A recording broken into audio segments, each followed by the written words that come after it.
When Clint Mercer finds his dementia-stricken mother laughing in the rose garden with the cold, unreachable widow Vivian Everhart, something begins to bloom. Secrets, second chances, and a love neither of them saw coming. Before we get into the story, comment below where in the world you are watching from today. The morning sun shone down on the sprawling fields of Everhart Estate. Clint Mercer wiped the sweat from his brow and leaned on his shovel. At 41, years of hard work had left their mark on his body. His hands were rough and calloused, his back slightly bent from countless hours tending to the land. But there was a quiet dignity about him that came from a life of honest labor. "Clint, there you are." Frank, one of the other farmhands, hurried across the field. "Your mother wandered off again. Can't find her anywhere near the cottage." Clint's heart raced. This was happening more and more lately. "Did you check the creek?" "Yeah, and the stables too, nothing." Clint dropped his tools without a word and started walking with purpose toward the main house. His mother, May, had been diagnosed with dementia 3 years ago. At first, it was just little things, forgetting where she put her glasses or mixing up names. Now she sometimes forgot where she lived or even who Clint was. As he neared the main house, Clint heard laughter, a woman's soft laughter, one he hadn't heard in years, his mother's. He followed the sound around to the back of the mansion, to the rose garden. There sat May, her grey hair neatly pinned back on a wrought iron bench beside none other than Vivian Everhart herself. The sight stopped Clint in his tracks. Vivian Everhart, his boss, the woman known throughout Iron Creek County as the Ice Queen. After her husband's death 5 years ago, she had taken over the estate, running it with cold efficiency.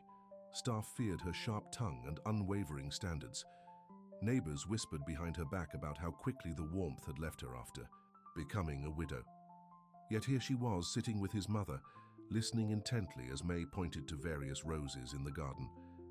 Vivian wore her usual impeccable outfit, crisp linen pants and a silk blouse.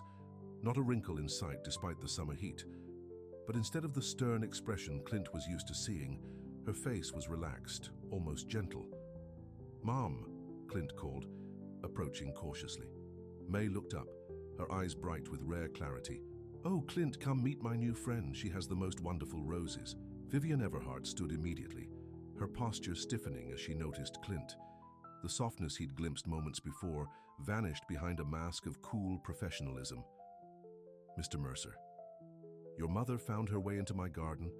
I was just about to call someone to escort her back." "I'm sorry, Mrs. Everhart," Clint said, feeling heat rise to his face. "She gets confused sometimes."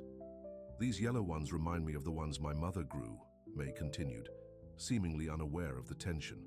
"We had them all along the fence when I was a girl." Vivian's eyes flickered to May, then back to Clint. "It's fine, she wasn't disturbing anything." Clint gently took his mother's arm. "Come on, Mum, time to go home now." "But we were having such a nice chat about the roses," May protested. To Clint's surprise, Vivian spoke up. "Perhaps you could visit again tomorrow, Mrs. Mercer. The roses are at their best in the morning light." May beamed. "I'd like that very much." As Clint led his mother away, he glanced back over his shoulder. Vivian Everhart stood still among her roses, watching them go, an unreadable expression on her face. The next day, Clint made sure to check on his mother more frequently. He'd arranged for Betsy, a local girl, to stay with May while he worked.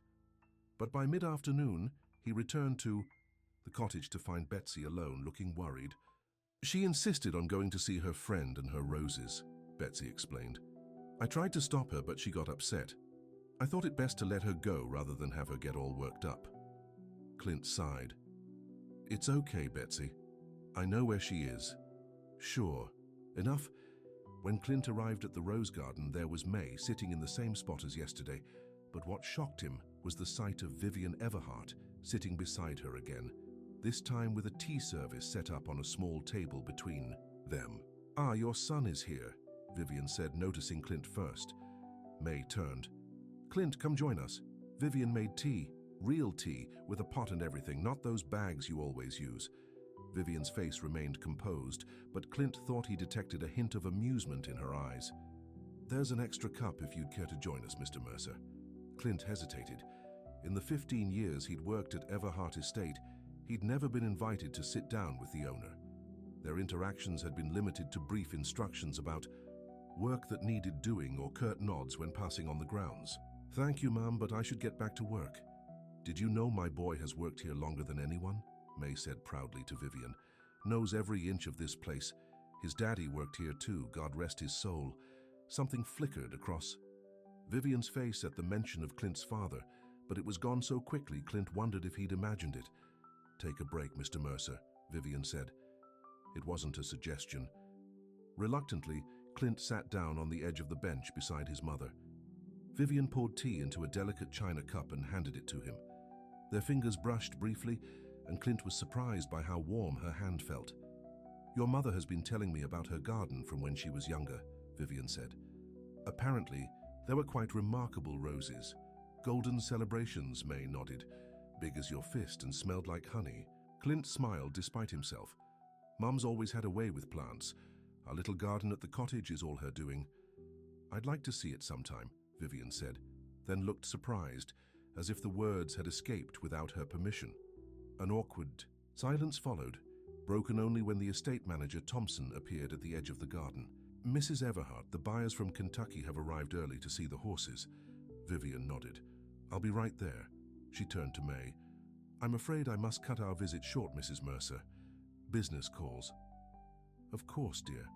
Thank you for the lovely tea." As Vivian stood to leave, her professional demeanor firmly back in place, she paused. "Mr. Mercer, perhaps you could find time to look at the irrigation system for this garden. It hasn't been working properly, and some of the roses are suffering." "Yes, ma'am, I'll see to it this evening." With a nod, she was gone, striding purposefully after Thompson, looking every bit the formidable businesswoman she was known to be. "She's lonely," May said once Vivian was out of earshot. Clint looked at his mother in surprise. "Mrs. Everhart? She's got this whole estate, Mum, and more money than we could ever imagine." May patted his hand. "You can have all the money in the world and still be alone, son." I see it in her eyes. Same look you get sometimes when you think I'm not watching. Clint helped his mother up from the bench. "Come on, Mum. Let's get you home." That evening, after settling his mother in for the night, Clint returned to the rose garden. The summer twilight cast long shadows as he examined the irrigation system. Sure enough, several of the lines were clogged, and one of the main valves had a leak. As he worked, he became aware of someone watching him. He turned to find Vivian standing a few feet away. She'd changed from her business attire into a simple linen dress, her dark hair loose around her shoulders instead of pulled back in its usual tight bun. The change softened her appearance considerably. "The system's pretty old," Clint said, breaking the silence. "I can fix the immediate problems, but it might be worth considering a replacement eventually." Vivian nodded. "Do what you think is best." She didn't leave, though.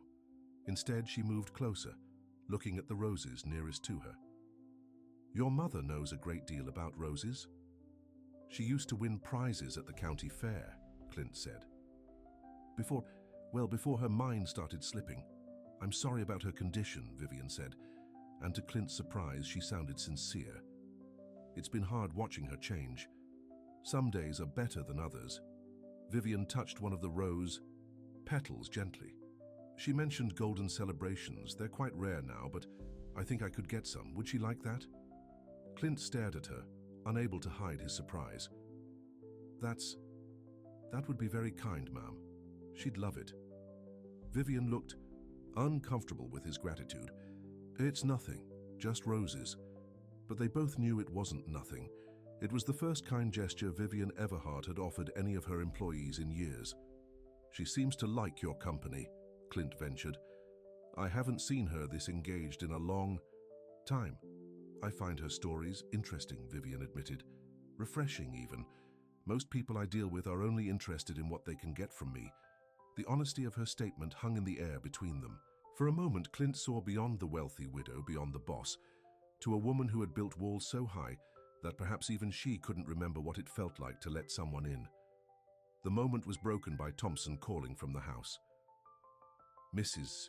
Everhart, phone call from Mr. Reynolds about the auction." "I should go," Vivian said, immediately retreating behind her professional facade. "Thank you for fixing the irrigation, Mr. Mercer." "Clint," he said suddenly. "My name is Clint." She paused, looking at him with an unreadable expression. "Good night, Clint," she said finally, and walked away. As the weeks passed, May's visits to the rose garden became a regular occurrence. Clint stopped trying to prevent them when he saw how much joy they brought his mother. More surprisingly, Vivian seemed to genuinely enjoy May's company. She even began to bring books of old rose varieties for them to look through together.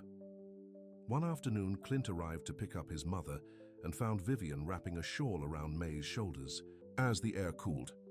"Better?" Vivian asked May. May nodded. "Much. My Franklin always said I needed looking after when the weather turned." "Franklin was your husband?" Vivian asked.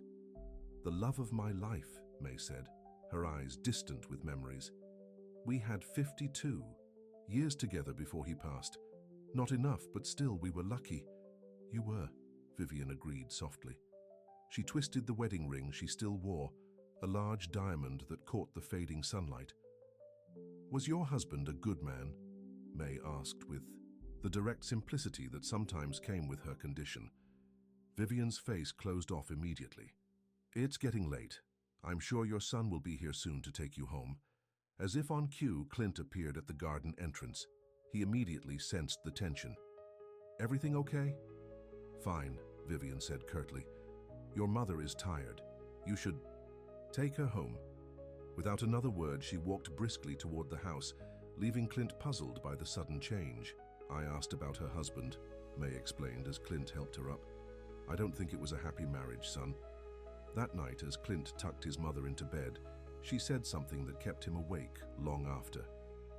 "That poor woman needs someone to show her it's safe to love again. Someone patient, someone kind." She patted his hand. "Someone like you, my boy." Clint had dismissed the idea immediately. Vivian Everhart was his employer, a wealthy widow who moved in circles he could never access, and he was just a farmhand, with an ailing mother and barely enough savings to cover next month's medical bills. Yet as he lay in bed that night, he couldn't stop thinking about the rare moments when Vivian's guard dropped. The genuine smile when May told a story, the surprisingly gentle way she handled the roses, the vulnerability he'd glimpsed when she spoke of people only wanting things from her. Outside his window, a full moon illuminated the silhouette of the main house on the hill. Somewhere up there, Vivian Everhart was perhaps looking out at the same moon, just as alone as he was. The following Monday, a delivery truck pulled up to the Everhart estate. Clint watched from the horse pasture as men in uniforms unloaded several large potted plants. His curiosity got the better of him, and he found himself wandering over just as Vivian emerged from the house to inspect the delivery. "Golden celebrations," she confirmed to the delivery man. "They go in the east corner of the rose garden. I'll show you." She noticed Clint and paused. "I ordered them for your mother," she explained, almost defensively. "You mentioned she used to grow them." Clint nodded, touched by the gesture. "That's real kind of you, Mrs. Everhart." "Vivian," she corrected him, then looked surprised at herself. "You called me by my first name. It seems only fair." Something shifted between them in that moment, a small crack in the wall Vivian had built around herself. Later that day, when Clint brought May to see the new roses, her face lit up with joy. "Oh my, just like the ones from my childhood." She reached out to touch the golden petals with trembling fingers. "How did you know?" "Vivian got them for you," Clint said. May looked around. "Where is she? I want to thank her." As if summoned by the question, Vivian appeared from inside the house. She walked toward them slowly, almost hesitantly, as if unsure of her welcome. "Do you like them?" she asked May. May's eyes filled with tears. "They're perfect. No one's done something so nice for me in a long time." "It was nothing," Vivian said, but the pleased expression on her face told a different story. "Nothing." May shook her head. "Child, knowing what makes someone's heart sing isn't nothing, it's everything." Vivian looked uncomfortable with the emotion. "I have some tea ready, if you'd like to sit for a while." While May and Vivian settled, on the garden bench, Clint excused himself to check on a broken fence in the north pasture. As he walked away, he heard his mother's laugh, a sound that had become increasingly rare as her condition worsened. He glanced back to see Vivian smiling too, a real smile that transformed her face completely. That evening, Clint returned to find May still at the main house. As he approached the rose garden, he overheard their conversation. He had everyone fooled, Vivian was saying, her voice low. So charming in public, so cruel behind closed doors. Your husband? May asked. Vivian nodded. Richard Everhart was the most respected man in 3 counties. No one would have believed me if I told them what he was really like. Clint knew he should announce his presence, but something held him back. He'd never heard Vivian speak so openly before. Did he hurt you, child? May asked gently. Not physically, he was too clever for that. It was all psychological, making me doubt myself, controlling every aspect of my life. By the end, I barely recognized myself. And now? Vivian sighed.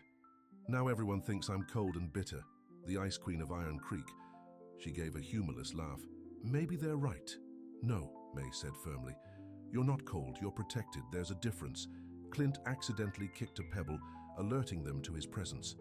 Both women turned, and he saw Vivian's face immediately close off, her vulnerability tucked away behind her usual composed expression. Sorry to interrupt, he said. It's getting dark, I thought I'd walk Mom home. May stood up. Vivian was telling me about her plans for this garden. She's going to add more old varieties. That sounds nice, Clint said, not wanting to embarrass Vivian by revealing what he'd overheard. As they said their goodbyes, Vivian surprised him by asking, Will you be bringing May again tomorrow? If she's feeling up to it, Clint replied. Some days are harder than others. Vivian nodded. Of course, well, she's welcome any time, you both are, she added, almost as an afterthought. The invitation hung in the air, unexpected and, Clint realized, sincere. The next morning, Clint was fixing a tractor when Thompson, the estate manager, approached him. Thompson was a thin, nervous man who had been with the Everhart family for decades. Mrs. Everhart wants to see you in her office, he said, looking uncomfortable. Right away. Clint's stomach tightened. Had she somehow realized he'd overheard her conversation with May? Or worse, was she going to tell him to stop bringing his mother to the house? He wiped his hands on a rag and headed toward the main building. Vivian's office was at the back, overlooking the expansive property. He'd only been in there a handful of times, usually to receive instructions at the beginning of each season. Vivian was at her desk, reviewing papers. She looked up when he knocked, her face unreadable. Come in, Clint, close the door. He did as she asked, bracing himself for whatever was coming. I've been looking at the employee health insurance plans, she said without preamble. They're inadequate, especially for long-term care needs. This was not what Clint had expected. Ma'am, I've decided to upgrade the coverage for all employees, effective immediately. She slid a folder across the desk. This will include comprehensive care for dependents, including those with conditions like your mother's. Clint stared at the folder, stunned. I don't understand. It's quite simple, Vivian said, her tone businesslike. You've worked here for 15 years. You deserve better benefits. All due respect, but why now? Clint asked, knowing there had to be more to it. Vivian met his eyes. Because I've seen how you care for your mother. Because her medical bills must be enormous. Because it's the right thing to do. She stood up abruptly and walked to the window, turning her back to him. My husband would have never approved this expense. He was frugal when it came to the staff. Frugal, Clint repeated, thinking about the mansion, the expensive horses, the luxury cars in the garage. He didn't see the value in people like you, Vivian said quietly, still facing the window. But I do. The admission hung in the air between them. When she turned back to face him, Clint saw vulnerability in her eyes, quickly masked. Thank you, he said simply. This will help a lot of people, not just me and Mom. Vivian nodded, clearly uncomfortable with his gratitude. That's all then. You can return to your work. As Clint reached the door, Vivian added, the golden celebrations seem to be settling. Well, your mother certainly has a way with them. She always said roses know when they're loved, Clint replied. Something flickered across Vivian's face, sadness, perhaps, or longing. What a lovely thought, she said softly. Over the next few weeks, a tentative friendship blossomed between the three of them. May continued her daily visits to the rose garden when she was lucid enough, sometimes accompanied by Clint, sometimes making her way there on her own. Vivian, to everyone's surprise, began to work in the garden herself, getting her hands dirty. Alongside May, the estate staff watched in amazement as their normally aloof employer sat on the ground planting bulbs, her expensive clothes replaced by practical gardening attire, listening intently as May shared gardening wisdom accumulated over a lifetime. One evening, as summer began to give way to autumn, Clint found Vivian alone in the garden after most of the staff had gone home. She was sitting on the bench, staring at nothing in particular, a shawl wrapped around her shoulders against the cooling air. "Everything okay?" he asked, approaching slowly. She looked up, not startled but not entirely present either. Just thinking about life, choices, how we become who we are.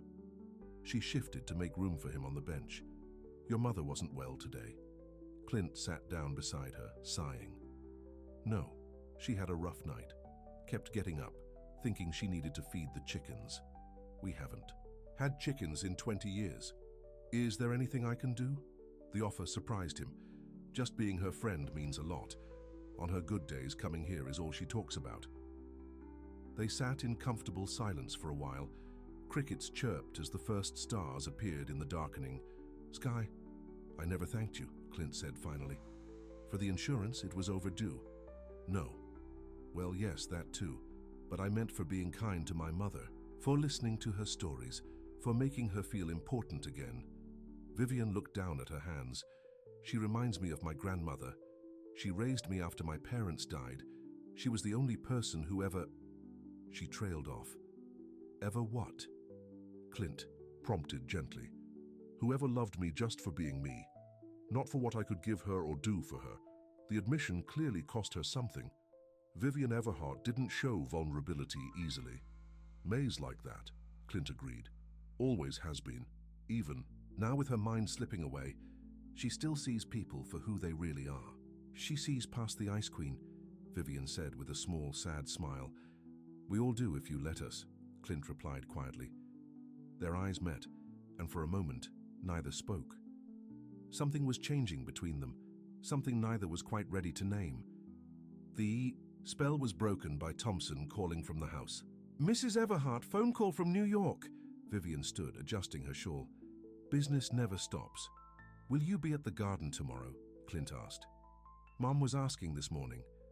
I have meetings until noon, but I'll be here after." She hesitated, then added, "I look forward to it." As Clint watched her walk away, he realized with a start that he was looking forward to it too. The next day, Clint brought a picnic basket when he escorted May to the garden. He'd packed sandwiches, fruit, and the rose tea his mother loved. Vivian arrived just as they were setting up on a blanket near the golden celebrations. "What's all this?" she asked, looking bemused. "Mum wanted to thank you properly for the roses," Clint explained. "She made her special lemon cookies this morning." "I haven't burned cookies in 50 years, May declared proudly.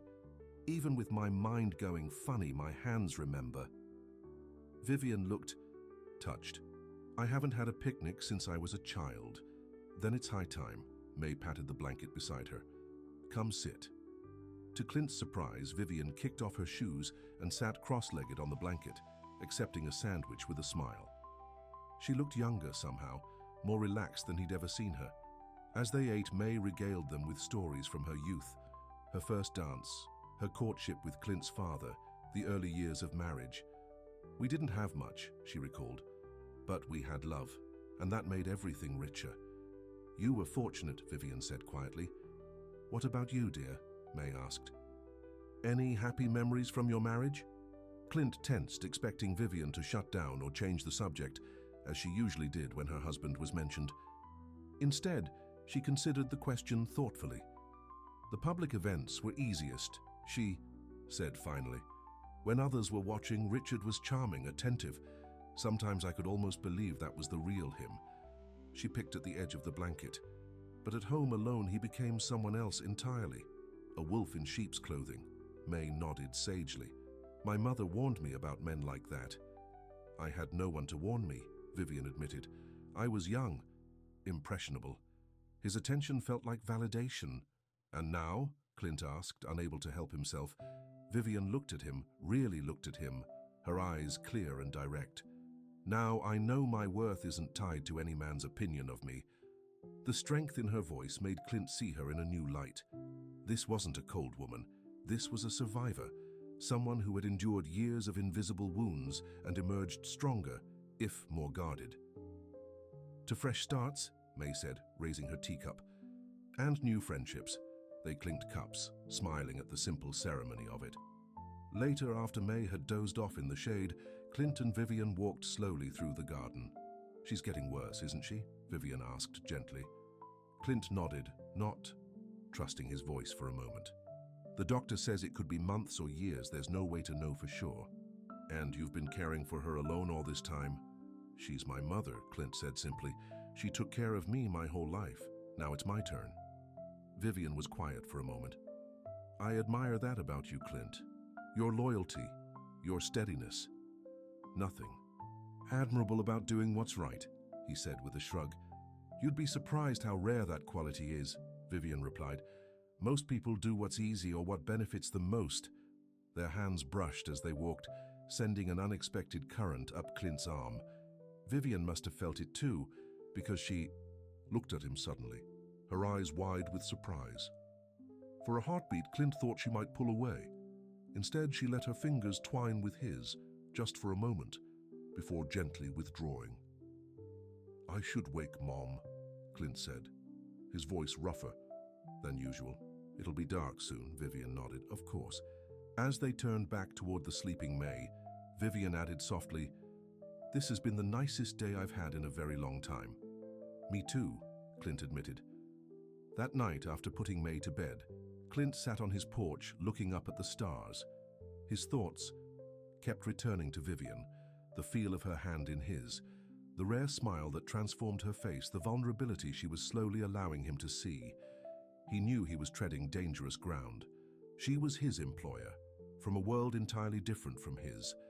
And yet when they were together in the garden, those differences seemed to fall away, leaving just two people finding unexpected connection in the midst of their separate loneliness. As if his thoughts had summoned her, he spotted a solitary figure walking down the path from the main house.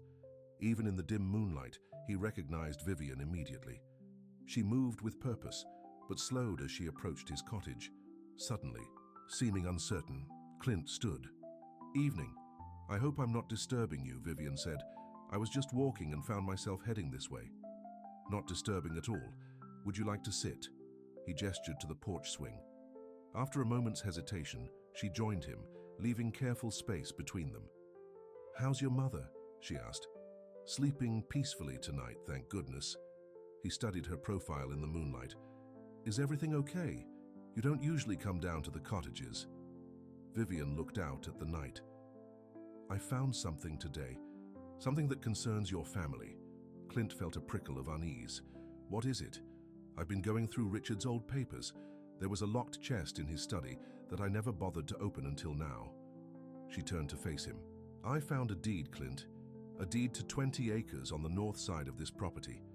The old Johnston land, that's been part of Everhart Estate for decades. No, Vivian said quietly. According to these papers, it belonged to Daniel Mercer. Your father? Clint stared at Vivian, trying to make sense of her words. That's not possible. My father never owned any part of this estate. According to these papers, he did. Vivian pulled a folded document from her pocket and handed it to him. It was purchased in 1983 before I was married to Richard. Before I even knew him. Clint unfolded the paper with trembling fingers. In the dim porch light, he could make out his father's signature on a deed for 20 acres of prime farmland, land that was now part of Everhart Estate. I don't understand, he said. Dad never mentioned owning any land. We always lived in this cottage, always worked for the Everharts. Vivian's face was troubled in the moonlight. There's more. I found letters between Richard and your father. It appears there was some kind of dispute. Richard claimed your father owed him money and pressured him to sign over the deed as payment. Clint's mind reeled. His father had always been careful with money, proud even in their modest circumstances. The idea that he would have fallen into debt didn't make sense. Did the letters say what the debt was for? Vivian shook her head. Not specifically. But from what I could piece together, Richard may have manipulated the situation, created a debt that wasn't real. Clint felt anger rising in his chest. He stole my father's land. It looks that way, Vivian said quietly. I'm so sorry, Clint. He stood abruptly, needing to move. 20 acres, not an enormous amount by Everhart standards, but it would have been everything to his father. A chance for independence, for building something of his own. Dad died thinking he was nothing but a hired hand, Clint said bitterly.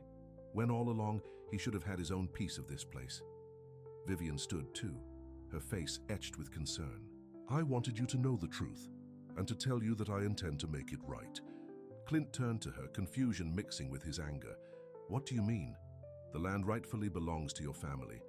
I'm having my lawyer draw up papers to return it to you. Her words hung in the night air between them. Clint stared at her, stunned. You would do that? Of course, Vivian said, as if it were the most natural thing in the world. It was never Richard's to take. In that moment, looking at her determined face in the moonlight, Clint felt something shift inside him. This woman, whom everyone called cold, whom he himself had once thought of as unapproachable, was offering to right a wrong she hadn't even committed. Why? He asked, his voice rough with emotion. Why would you give up valuable land? Because it's the right thing to do, she said simply, echoing his own words from earlier. And because she hesitated, then continued softly. Because you matter to me, Clint. You and May. More than I expected. More than I thought possible. The admission hung between them, changing everything. Clint stepped closer, close enough to see the vulnerability. In her eyes, the slight tremble of her lips. Vivian, he began, but was cut off by a shout from up the path. Mr. Mercer, Mr. Mercer. It was Betsy, running toward them in a panic. It's your mother. She woke up all confused, and now I can't find her anywhere.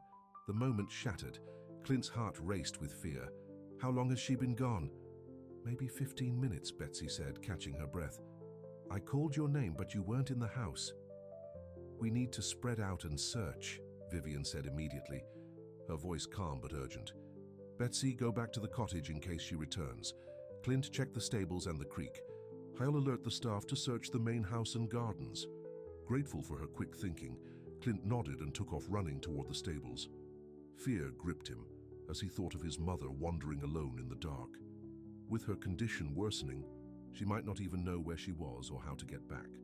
For 2 terrifying hours, the entire estate was mobilized in the search. Staff members with flashlights combed every building, every field, every corner of the property. Clint's fear grew with each passing minute. It was Thompson who finally found her, curled up asleep beneath a tree near the old orchard, a good half-mile from the cottage. She's okay, Thompson assured Clint as they hurried toward her. Just seems to be sleeping. May looked small and fragile in the flashlight's beam. As Clint knelt beside her, she opened her eyes, blinking in confusion. Franklin, she murmured, mistaking him for his father. Is it time to bring in the harvest already? It's Clint, Mom, he said gently, fighting back tears of relief. Let's get you home. He lifted her easily. Too easily, he thought with a pang, noticing how light she had become in recent months. Vivian appeared beside them, her face etched with concern. Is she hurt? I don't think so, Clint said, just confused and tired. I was dancing, May said dreamily. Dancing in the orchard like we used to, Franny. Vivian's eyes widened. Franny, Franklin's sister? May looked at Vivian and smiled. There you are. Your shoes are all muddy from the orchard. Your mama will be cross.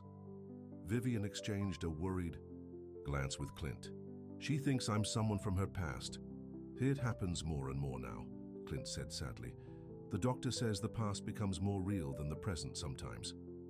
They walked slowly back to the cottage, May continuing to talk to Franny about dances and orchards and promises made in youth. Vivian played along gently, answering as if she were indeed this woman from May's distant memories. By the time they reached the cottage, May had settled into a more peaceful state. Clint tucked her into bed while Vivian waited in the small living room. She's asleep, Clint said, returning. He looked exhausted, the strain of the night etched on his face. Thank you for helping with the search. Of course. Vivian hesitated, then added, "This can't go on, Clint. It's not safe for her to wander like this, or for you to bear this burden alone." He sank into a chair, running his hands over his face. "I know, but what choice do I have? I promised Dad I'd always take care of her." "There are options," Vivian said carefully. "Good care facilities with security, trained staff." "We can't afford that kind of place," Clint interrupted. "Even with the new insurance, the best facilities are way beyond what I can manage." "What if cost wasn't an issue?" Clint looked up sharply. "What are you saying?" "I'm saying I could help," Vivian said. "Not as charity," she added quickly, seeing his expression. "Consider it partial repayment for what was taken from your family." "Vivian, I can't accept that." "Why not?" "Because of pride? Because I'm your employer?" There was a hint of frustration in her voice. "Or is it because you still see me as the Ice Queen?" "No," Clint said firmly. "That's not it at all." "Then what?" He stood, moving closer to her. "I don't want your money or your help if it's coming from guilt or obligation. That's not the kind of relationship I want with you." The word relationship hung in the air between them, loaded with unspoken meaning. "What kind of relationship do you want?" Vivian asked quietly. Before Clint could answer, May called out from the bedroom, "Clint, where are you, son?" The moment broke. "I should go to her," he said. Vivian nodded. "We'll talk tomorrow about everything." After she left, Clint sat by his mother's bedside, holding her hand until she fell back asleep. His mind was a whirlwind of conflicting emotions: anger about his father's stolen land, fear for his mother's worsening condition, and most confusingly, deepening feelings for a woman who had once seemed as distant and unreachable as the stars. The Saki way. Next morning, Clint woke early after a restless night. May was still sleeping peacefully, so he slipped out to make coffee. To his surprise, he found Vivian sitting on his porch, a thermos in her hands. "I couldn't sleep," she said by way of explanation. "Thought you might need this." He accepted the thermos gratefully. "You didn't have to come all the way down here." "I wanted to."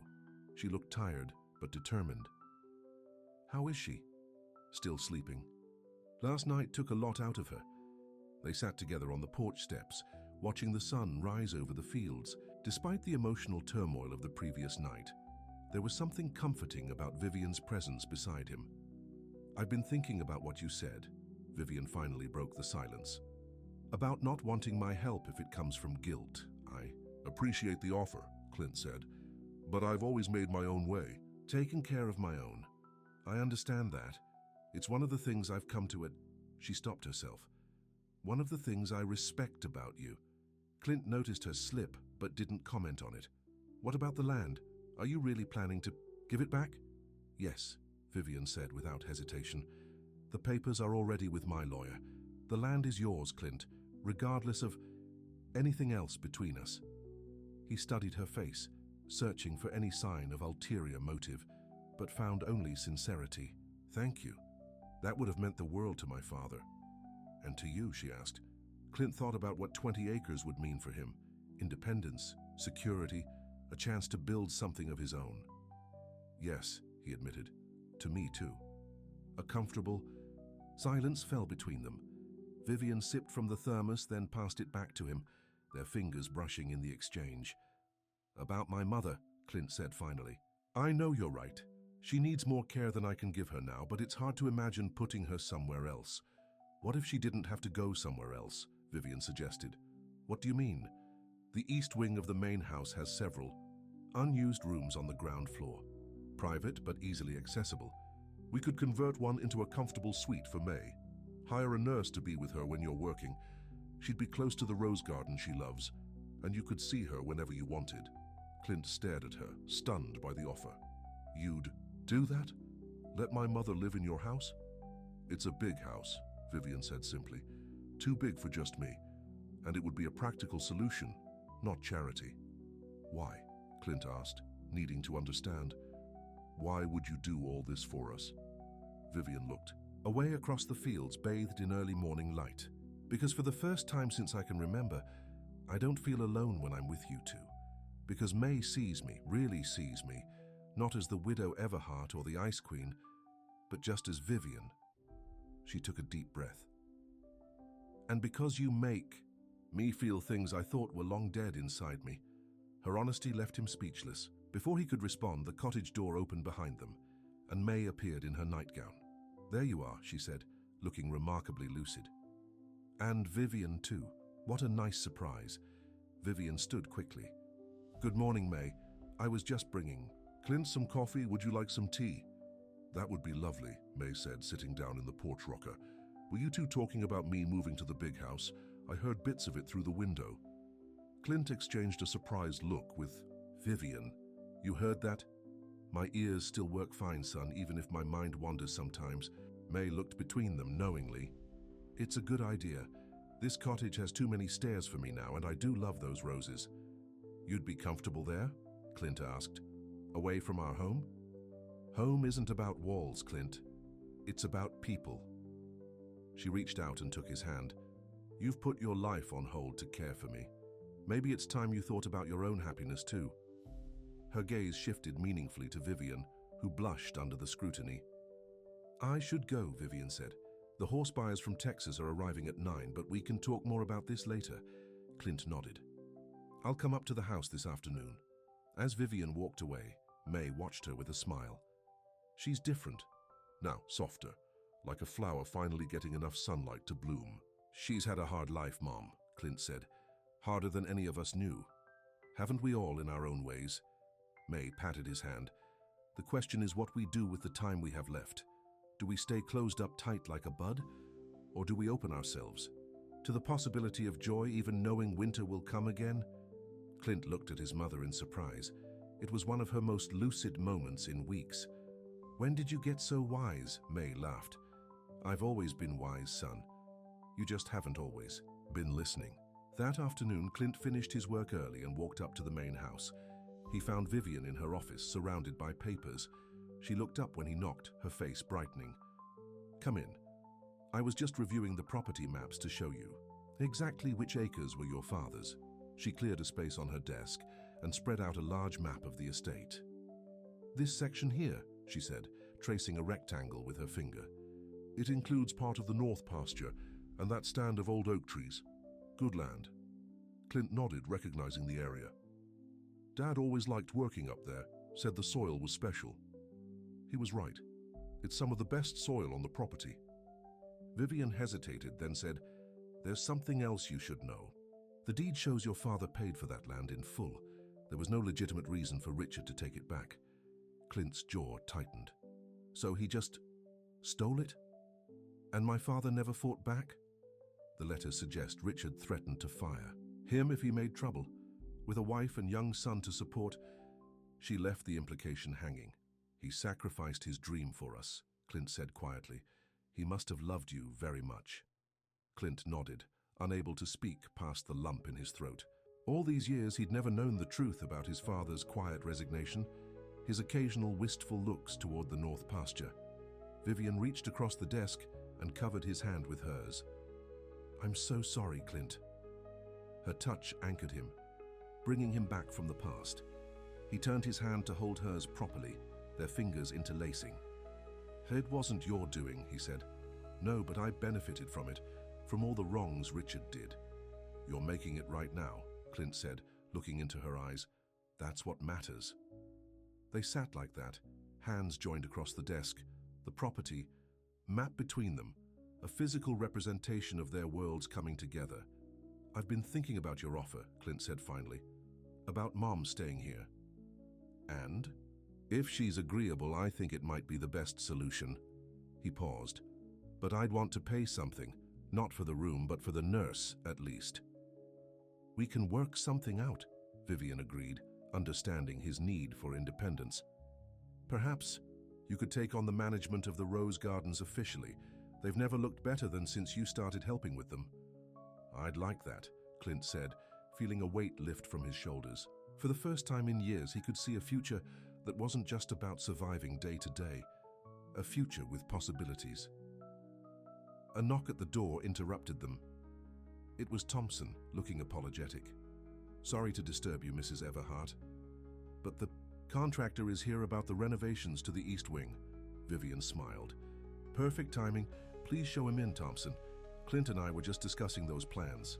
Thompson's eyebrows rose slightly at the use of Clint's first name and the sight of their still joined hands, but he said nothing. "And Thompson," Vivian added, "please ask Mrs. Potter to prepare tea for us in the garden afterward. We'll be meeting with Mrs. Mercer there to discuss her moving into the East Wing suite." Mrs. Mercer? Moving in? Thompson couldn't hide his surprise.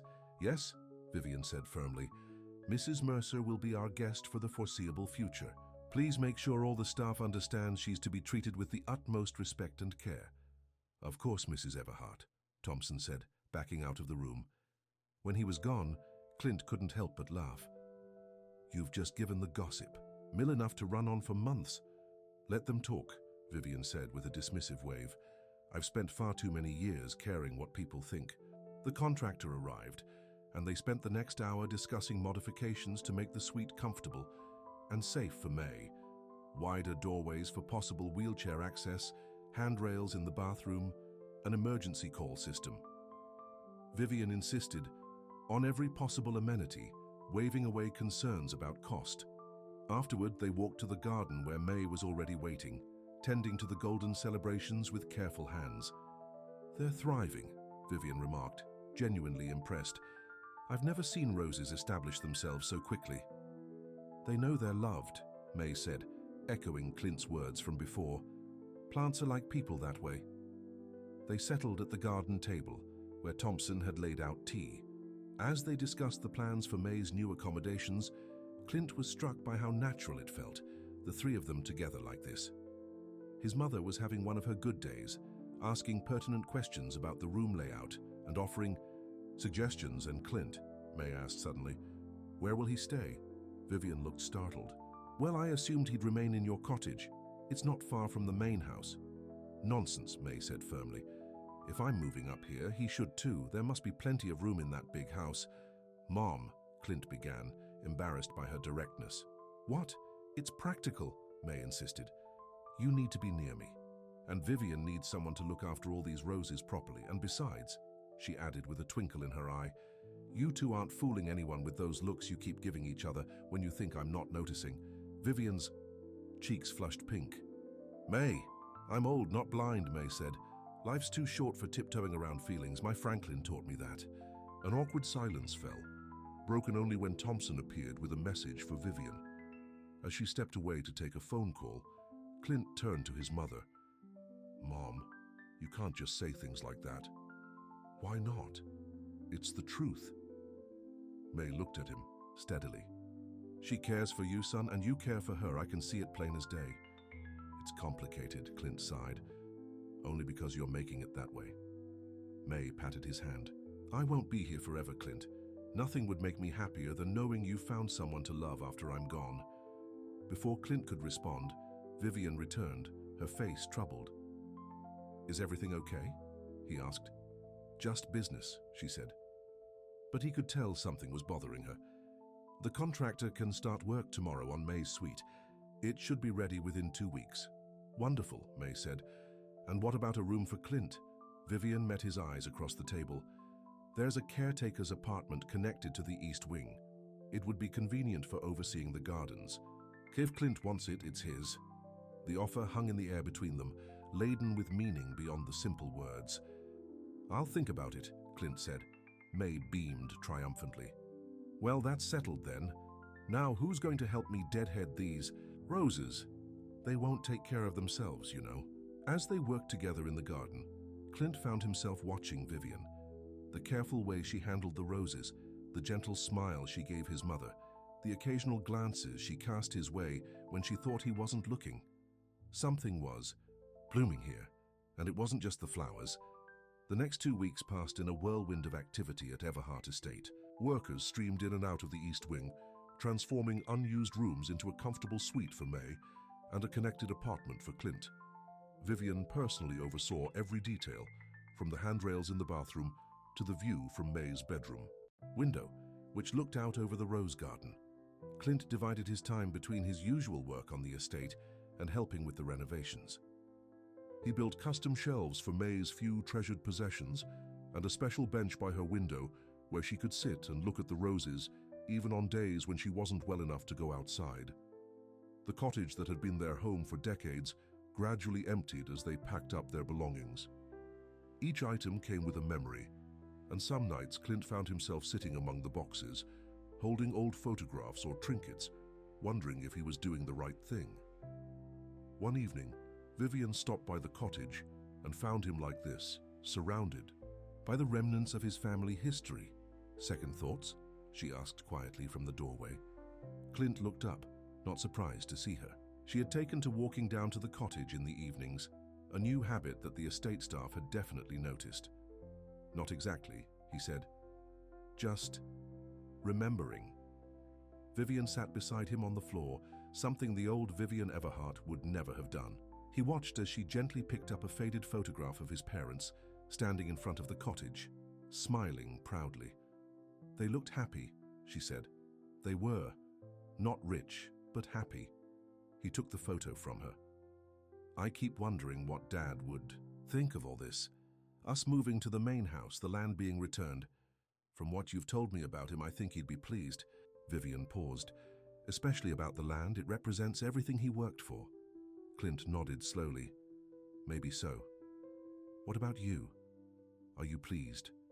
Her question contained layers of meaning beyond the simple words. "I am," he said, meeting her eyes. "More than I expected to be." Something shifted between them in that moment, a subtle acknowledgement of feelings growing too strong to ignore. Vivian's hand found his among the scattered memories on the floor. "Clint, there's something I need to tell you," she began, her voice serious. "Something about the estate finances." His heart sank a little. Business again, just when they seemed to be connecting on a personal level. "What is it?" "I've been looking into the estate accounts more carefully since finding those documents about your father's land. I discovered something concerning." "What kind of concerning?" Vivian took a deep breath. "Someone has been paying for specialized medical treatments for your mother, expensive ones, for almost a year now." Clint stared at her. "What? That's not possible. We haven't had any special treatments, just her regular doctor and medication. According to these records, the estate has been covering monthly payments to Sunset Valley Care Facility for specialized dementia treatment protocol for May Mercer. Nearly $10,000 a month." The amount made Clint's head spin. "There must be a mistake. We couldn't possibly afford that kind of care." "That's just it," Vivian said. "You weren't paying for it. The estate was. Or rather, someone with access to estate funds was authorizing these payments without my knowledge." "But who would do that and why?" "Thompson," Vivian said. "He's been the estate manager for 30 years. He has considerable autonomy with certain accounts." Clint tried to process this information. Thompson had always been correct but distant with the staff, never showing particular interest in any of them. The idea that he'd secretly arranged expensive medical care for May made no sense. "Have you asked him about it?" "Not yet. I wanted to talk to you first." Vivian squeezed his hand. "Did you ever discuss May's condition with him? Ask for help in any way?" "Never," Clint said firmly. "I've always handled Mom's care myself. Paid for it myself. Pride maybe, but it mattered to me." "I believe you," Vivian said, "which makes this all the more puzzling." They sat in silence for a moment, hands still joined among the scattered photographs and memories. "What will you do?" Clint finally asked. "Confront him, I suppose, tomorrow morning." Vivian looked troubled. "I need to understand why he did this, and where the money actually went, if not to your mother's care." "I should be there," Clint said. Vivian nodded. "I was hoping you'd say that." Later that night, after Vivian had gone back to the main house, Clint sat with May on the porch swing, watching fireflies blink in the darkness. These moments of lucidity had become increasingly precious as her condition worsened. "The roses will be beautiful in the moonlight," May said dreamily. "Remember how Dad used to say moonlight makes them tell secrets?" Clint smiled. "I remember. He'd take us out at midnight, sometimes just to listen to them whisper." "He loved this place," May said, surprising Clint with her clarity, "even after what happened with the land." Clint turned to look at her. "You knew about that?" May nodded slowly. "Of course I knew. Your father and I didn't have secrets." She sighed. Richard Everhart was not a good man, Clint. He took advantage of people, made threats. Your father signed over that land to protect us. Why didn't you ever tell me? What good would it have done? May asked simply. We couldn't fight someone like Richard Everhart. He owned the police chief, the judge, half the county, officials. All we could do was survive. But all these years, Clint trailed off, thinking of his father working the very land that should have been his, never saying a word. That's what love does, May said.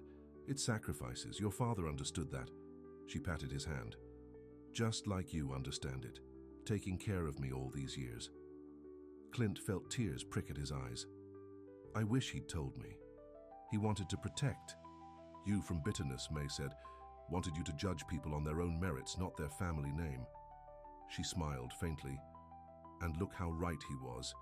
Here you are, falling in love with an Everhart. Mom, Clint protested weakly. Don't bother. Denying it, May said. I see the way you look at her, the way she looks at you.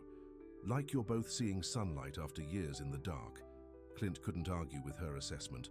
Whatever was happening between him and Vivian, it had grown beyond simple friendship or attraction. In the quiet moments they shared in the garden, in their conversations about books and plants and life, in the way they'd begun to lean on each other, something profound had taken root. She's different from him, Clint said, from her husband. Yes, May agreed. She has a good heart, just needed someone to help her remember it. She looked at Clint with sudden intensity. Promise me something, son. Anything, Mom. When I'm gone, don't shut yourself away. Let yourself be happy. Let yourself love us. Mom, don't talk like that. It's coming, Clint. We both know it. Her voice was strong despite the subject. My mind is slipping away bit by bit, but I still know what matters. And what matters is that you have a life after me. A real life, not just existing. Clint held his mother close, feeling the fragility of her body against his. I promise, he whispered. The next morning, Clint met Vivian outside her office. She looked elegant as always, but there was a tension in her shoulders he'd come to recognize. Ready? She asked. He nodded. Together, they entered the office where Thompson was waiting, a stack of financial reports in front of him. The estate manager looked surprised to see Clint. Good morning, Mrs. Everhart, he said formally. Mr. Mercer. Thompson, Vivian began without preamble. I've discovered some unusual payments from the estate accounts, specifically payments to Sunset Valley Care Facility for treatments for Mrs. Mercer. Thompson's expression didn't change, but his hands tightened almost imperceptibly on the folder he was holding. Yes, Mrs. Everhart, those payments have been ongoing for approximately 11 months. And you authorized them? Vivian pressed. I did. Without informing me? Yes, Mrs. Everhart. Vivian exchanged a look with Clint. Thompson's calm admission was not what either of them had expected. Would you care to explain why? Vivian asked, her voice cool. Thompson hesitated, then straightened his shoulders. Because it was the right thing to do. I don't understand, Clint cut in. My mother hasn't received any treatments from Sunset Valley or anywhere else, just her regular doctor visits. Thompson's composure finally slipped. He looked genuinely confused. But the weekly treatments, the home visits from the specialists, Dr. Carter's experimental protocol. None of that happened, Clint said, firmly. Mom has only seen Dr. Wilson in town, same as always. Thompson went pale. That's not possible. I've been signing off on invoices for house calls, specialized medication, therapeutic equipment. Invoices from whom? Vivian asked sharply. From Dr. Carter. He was highly recommended for dementia care. He approached me after hearing about Mrs. Mercer's condition. Approached you how? Clint asked, a sick feeling growing in his stomach. He came to the estate last year, said he was developing new treatments that could slow the progression of dementia significantly. He'd heard about Mrs. Mercer through medical circles and wanted to offer his services. And you agreed to this without consulting me? Vivian's voice was dangerously quiet. Without even telling Clint? Thompson swallowed hard. Dr. Carter suggested discretion was important, that Mr. Mercer might refuse help out of pride. And you were dealing with so many other matters at the time, Mrs. Everhart, so you just decided to spend estate money, my money, Without authorization? It wasn't like that, Thompson protested. I was trying to help, to make amends. Amends, Clint repeated. For what? Thompson looked down at his hands. For what happened with your father's land. I knew about it.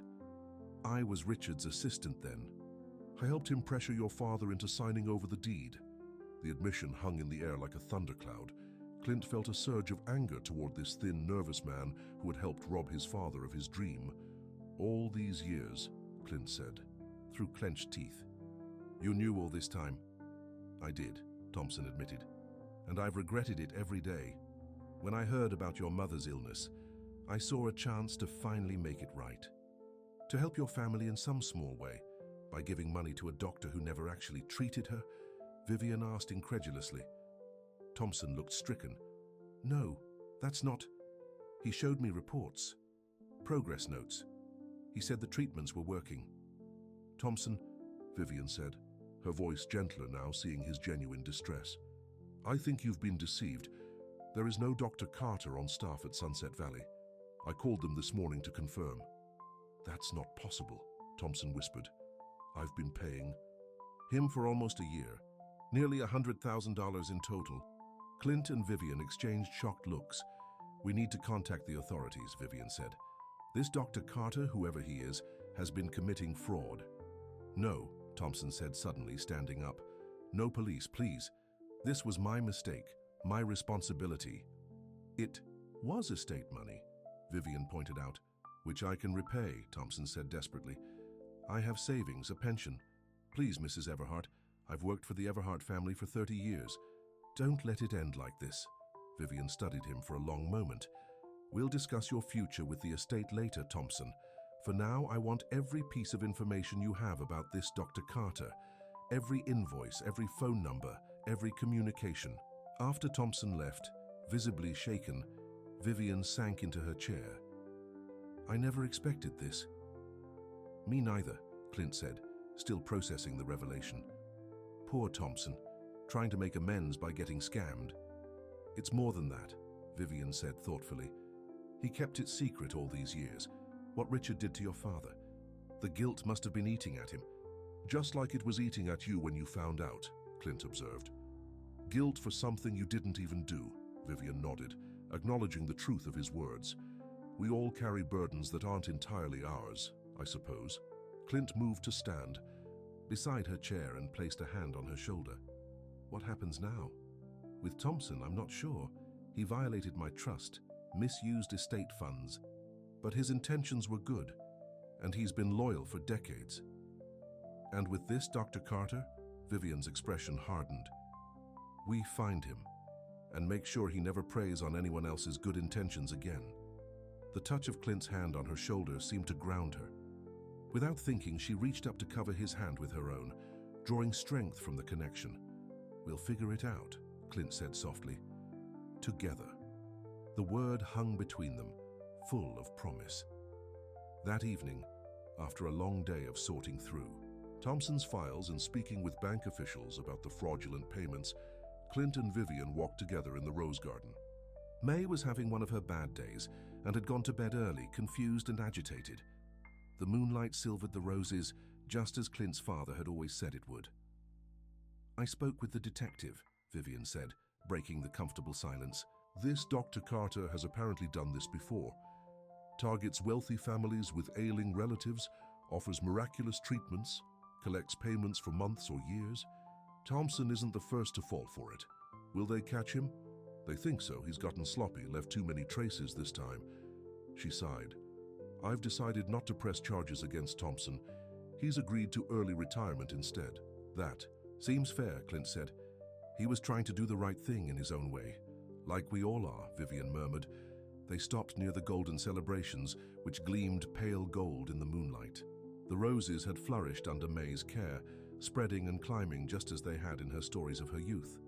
The East Wing is ready, Vivian said. May can move in tomorrow, if you think she's up to it. She's been looking forward to it even on her bad days. Clint turned to face Vivian. Thank you for everything you've done for her, for us. You don't need to thank me, Vivian said softly. Having you both here, it's changed things. Changed Me. For the better, I hope. Vivian smiled, a real smile that transformed her face. Definitely for the better. Clint reached out slowly and brushed a strand of hair from her face.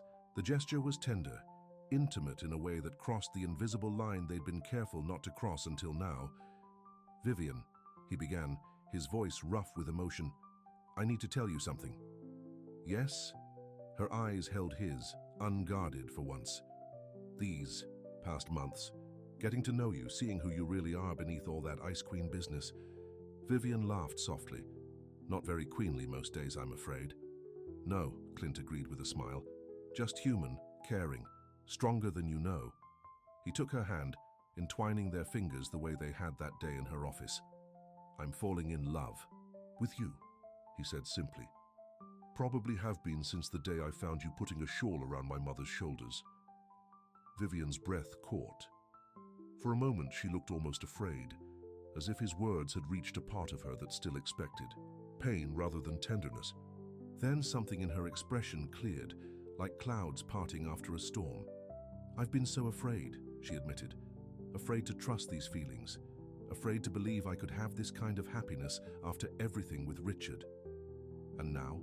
Clint asked, his heart pounding. "Now I'm still afraid," Vivian said honestly. "But I'm more afraid of not taking this chance, of not telling you that I love you too, Clint Mercer. With a heart I thought was long past feeling anything at all." The confession hung in the moonlit garden, changing everything. Clint drew her closer, one hand gently cradling her face. When their lips met, it was like coming home, a recognition of something that had been building between them for months, now finally acknowledged. The kiss deepened, years of loneliness and longing giving way to tenderness and hope. When they finally broke apart, Vivian rested her forehead against his, her eyes closed as if to better memorize the feeling. "This won't be easy," she whispered. "People will talk, the wealthy widow and the farmhand." "Let them talk," Clint said, echoing her own words from weeks before. "I've never cared much for gossip. And your mother, the land, there's so much entangled between us." "Mom adores you," Clint reminded her, "and the land is just land." "Important, yes, but not as important as what's happening right here, right now." Vivian opened her eyes, meeting his gaze with new confidence. "Then perhaps we can build something together. Not just a garden or a memory, but a future." "I'd like that," Clint said, his voice rough with emotion. "Very much." They walked back to the house hand in hand, no longer hiding what had grown between them. The estate that had once seemed divided, the grand house on the hill and the humble cottage below, now felt like one home, united by unexpected love that had bloomed like roses in what once seemed barren ground. The next morning dawned clear and bright. May was having one of her good days, alert and excited about the move to the main house. As Clint helped her pack the last of her belongings, she noticed a bouquet of freshly cut golden celebrations on the kitchen table. "From Vivian?" she asked with a knowing smile. Clint nodded, unable to hide his happiness. "She cut them herself. This morning." "I told you she had a good heart," May said. "Just needed someone patient enough to find it." "Like you finding it first?" Clint teased gently. "Old eyes sometimes see clearest," May replied. She touched the golden petals gently. "These roses bloom twice a year, you know. That's why they're special. They get a second chance at beauty. Just like some people do," Clint said softly. May patted his hand. "Exactly right, son. Exactly right." As they drove the short distance up to the main house, Clint saw Vivian waiting on the front steps. She was dressed simply today in jeans and a blouse, her hair loose around her shoulders. She looked nothing like the Ice Queen of Iron Creek, and everything like a woman ready to embrace a new chapter of her life. "Ready?" Vivian asked as she helped May from the car. "More than ready," May said, looking between them with clear eyes. "Some journeys take a lifetime to prepare for. Others you just know when it's time to begin." Together, the three of them walked into the house that would now be home to all of them. Outside, the golden celebrations turned their faces to the sun thriving in soil made richer by care and attention, just like the hearts of those who tended them, finding new life where once there had seemed only winter. In the garden that had brought them together, roses bloomed in glorious profusion. And inside the walls that had once known only coldness, an isolation, warmth and love took root, promising to grow stronger with each passing season.